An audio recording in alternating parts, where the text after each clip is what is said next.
You got all these queers fucking circling the block, you know. People don't remember that shit. Like, Dude, I just apropos of what you just said. No, so I had these weirdest dreams this morning. One of them, I don't know if that's you had you had long hair and like these 1980s glasses. I'm like next to you. We're rocking it to like some 1980s music, and we just have this hair flying around everywhere. We're jumping through hoops and petting lions and shit. what the fuck, dude. It was a weird ass dream. It's always on this show too. Like when I start hearing weird shit like this, like Mark Edworthy can vouch for this. Like back whenever like Karma was on here, Karma Love, she was pretty respectable before we started this show when it comes to some stuff. Right, like there's things she wouldn't put up with, and like by the end of the first season, because I always did just 12 episodes, I'd say by the sixth or seventh episode for that year, she's like freaking pulling vibrators and shit out of her freaking coffee table and stuff. So we now know who to blame. Okay.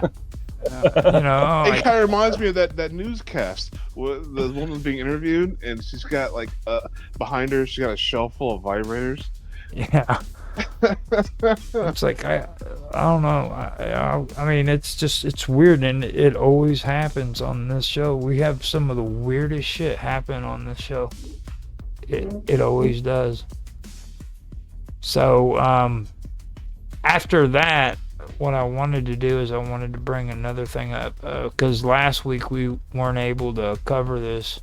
And I want to apologize to you about last week too, B, because I didn't tag you beforehand so that you could come on. So I apologize, but you missing most of this. It's all good. It's all good. But I'm just glad to have had a rare glimpse into our friend Naroki. If anybody doesn't know what I'm talking about, well, you just got to go and hunt the material down. now, this one actually is something I know you would probably want to talk about. Mark might want to too, but it has to do with the Subject Edworthy. Now, Pan brought this up, and he asked if we had talked about the eye shooting incident in Minnesota on the Roundtable. Now, I believe that happened after we did this show, so I'm pretty sure it wasn't out yet. And I'm just going to take the same stance as I did within my commentary on Elements, and the same stance as I took on Wednesday. I'm not going to. I'm not really. I'm going to not try to stay away from the actual details of the case, due process. But I will talk about the much more fundamental points. Okay. And this is coming from the guy. He's in his lair. It's always pitch black in there, man. What's going on, bro? You got your shiny curls there, and your super villain smile. What's going on here? I stuck a curtain off behind me some time ago just to stop reflections and okay. Now, That's just been all dark and mysterious and wise. now, Mr. Robot, his take on this was he said that in his opinion he sees it this way because he's seen it on the news every day for the last few days since he wrote that, and he said that he's seen every angle of the incident, and what he noticed was she was blocking traffic. She was part of an organized protesting effort against ICE. She bought into left-wing liberal lies about ICE. But then he goes on to say, however, I do not think what the right is saying is 100% in good faith.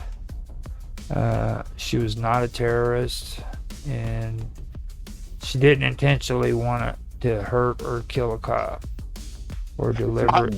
Dude, I've seen this from every freaking angle, and I can't wait to have this discussion with Naruki as well, because he's like, "Oh, tried to murder the guy." I'm like, no. If put yourself in the position of the driver, from the wheels turning to the acceleration. Mhm. Put yourself in the shoes of that person. If you wanted to run this ICE agent over, you wouldn't have adjusted. You would not have turned your wheel all the way to the right and then all the way to the left, as if you were trying to avoid something. Mhm. This guy was like already in danger of being hit because of how close he was. All she had to do was turn towards him as she pulled off, not away at first, and then towards him. I mean, it's simple physics if you just look at it. It's so. If you know how to drive your car, you would understand that this woman did not try to commit manslaughter or murder. With If her. that is the case, again, that will be for a court to decide, not for us to decide.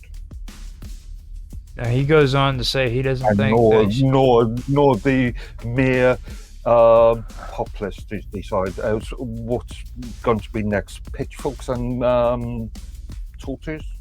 that's probably the next step. Yeah, that sounds pretty much. Cocktails.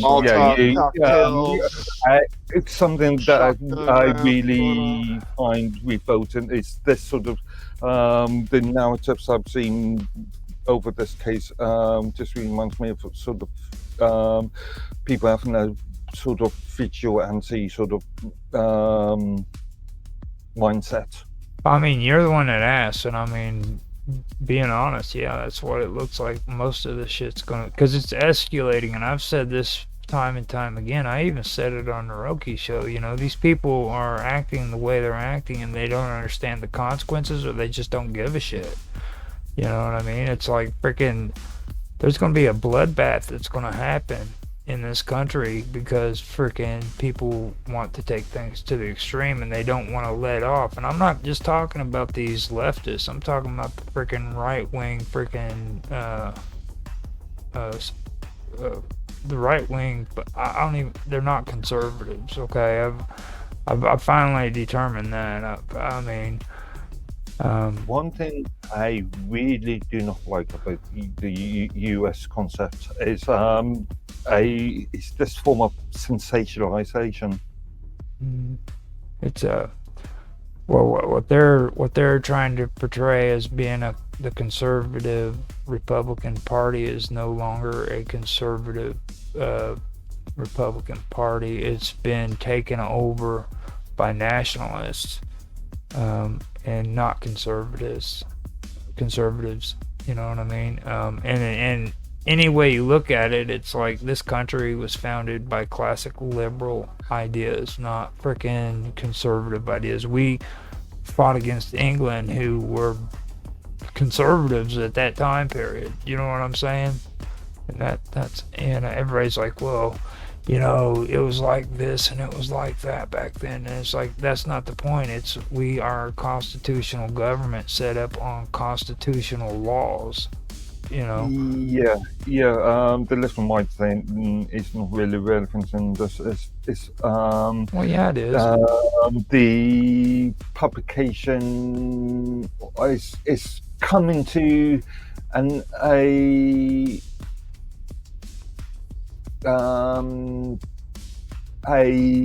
mass opinion about a case before the case has had the opportunity to be heard. Well, that's true too. And it's like when it comes to this, well, he goes on to saying he didn't think that she deliberately wanted to ram the cop or use her car as a weapon. Again, that would be for a judge to decide. Let me finish though right here. How many examples in the past was that not the case? Like there's been well over 3 or 4 incidents so far in the last 10 years where a freaking vehicle has been used as a freaking weapon.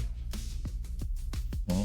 And and we've had cases, especially in Germany recently. Yeah. Well, twice in one of Germany. during Christmas. Yeah, well, I think maybe a bit more than twice. Well, the Christmas thing happened twice. It was two Okay. times. Yeah, but I think the actual occurrences have happened more than twice, or the similar occurrences have happened more than you may be aware of. And then I believe there was that rally that was going on. I can't remember if it was a white supremacist who was the one in the car running people down, or if it was the freaking left. You remember that when they were out there? And it doesn't matter if it's left, right, or centrist. Well, I If mean, somebody's done a criminal act, that's I get that. I just can't remember exactly who it was. You know what I mean? Just kind of because especially you're Mr. Specific, but for some reason you're not doing that now. You're evading this. I'm being careful what I say. You're Blaming any one political demographic is a dangerous situation in itself. Yeah. Now, with what V said, though, I agree on that to one thing. But I'll go further with that. I think that she just panicked because what happened was That's what it looked like to me. one officer tried to open her car door, and it was like a reflexive thing. You know what I mean? And she just hit the gas, and like she did jerk off to freaking one side and then to the other. You know what I mean? It seemed like she just panicked. But that's just from what you've seen from the video. You know, I don't think she intentionally, deliberately wanted to ram the cops or use her car as a weapon in that fashion. Just from what I saw. Well, if she's jerking off all over the place, maybe she should have been approached by ICE. You're saying you think this, you think that, but you're not a psychologist that has actually had direct interaction with her. So you speculation. Well, I mean, Yes, sir. you did notice that her partner was trying to get into the car on the other side, right? At the same time, when she was trying to Absolutely. speed away, Yeah. he was. I mean, you know what I mean. And then you got to take a look at the cop who shot her. He was already rattled because he had already been dragged by a car a few weeks before that. Good. It has no business being there anyways. He chose the wrong career. So you say that people we should not have. Well, are you going down the defund the police sort of argument? They shouldn't be there. That's my point. They should. They are there to do a job. I should not exist. Not only should it not exist, it shouldn't exist on the northern border. The whole point, and people totally missed this whole thing. The creation of this ICE thing was because there's no protection at the border, the southern border. There's no ICE at the southern border. The illegals are still coming in, and everybody's being harassed at the northern border. What is the government's first duty? What is a government's fundamentally, in reality, or by what we think, you gotta. What do you think the government's first duty is? The government's first duty is to frickin' screw the common man. The more power that frickin' the individual has, the less power frickin' the government has. So it's a constant tug of war. The government is not your friend. It's not your protector. It is there to frickin' take care of things that frickin' you can't take care of. That's it. They're a tool. And when you